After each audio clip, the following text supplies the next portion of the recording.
We're in 1 Samuel chapter 7 today, and we're looking at a great time in the life of Israel, one of the better times that we have seen since we started the Judges.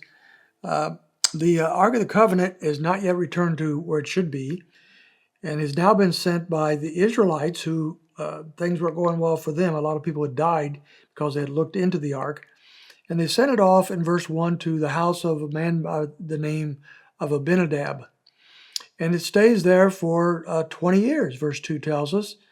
And all the house of Israel lamented after the Lord. So it doesn't say exactly why they lamented, perhaps because they recognized their sinfulness, they recognized the things they shouldn't have done in relationship to the ark, and so forth. And then in verse 3, Samuel steps out of the shadows. He has been a prophet for some time, but we haven't heard from him for quite some time.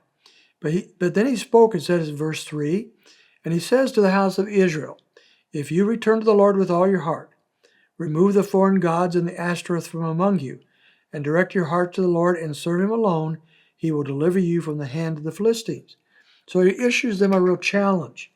If you'll truly turn to the Lord, your lamenting can turn to joy because the Lord will give you victory here, and he'll deliver you from the hand of the Philistines. So the sons of Israel responded to this great sermon. And they removed the Baals and the Ashtoreth, and they served the Lord alone. Now, how long they did that, it doesn't say. But now they are finally not only giving repentance in lip service, but in action. They remove these false gods, and they are now serving the Lord alone. And we're not able to say that very often in this period of time. Then Samuel says to them, I will pray for the Lord for you. And he does. So Samuel now, the weapon Samuel is using is not swords and magic charms. He's using prayer. He goes before the Lord. He prays for the people. And as he does that, they gather at Mizpah. And at Mizpah, they drew water and poured it out before the Lord and fasted on that day and said there, we have sinned against the Lord. And Samuel judged the sons of Israel at Mizpah. What a beautiful picture. They follow up the earlier repentance, the removal of the false gods and all the things that they had done. And now they come to Samuel and they admit that they have sinned. They confess their sins before the Lord, and Samuel judges them. So Samuel is probably really the last of the judges that goes back to the book of Judges. He does later on for a period seem to appoint his two sons as judges. We don't know what happened to them or whether they really served that capacity much. But Samuel is either the last judge or certainly one of the last judges. And then as things go on with the Philistines, they're going to go into battle.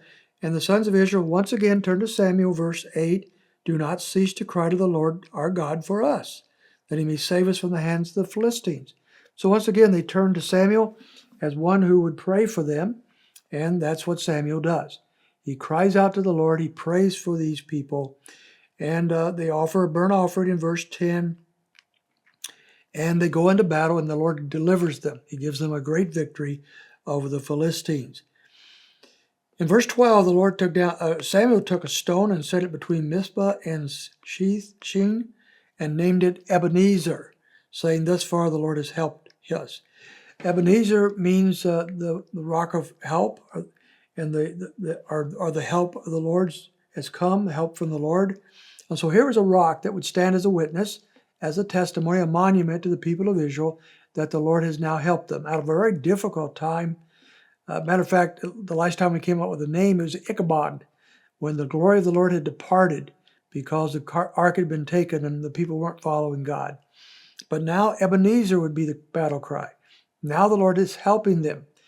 He is for them. And therefore, you might remember the old hymn that says, here we raise our Ebenezer.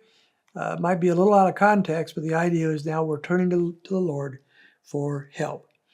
And so verse 13, the hand of the Lord was against the Philistines all the days of Samuel. So Samuel's life was one of the better times in the history of Israel. As he judged the people followed God, and the Lord was with him and with Israel throughout the days of his life. What a beautiful story. Samuel stands out as one of the great people of the Old Testament.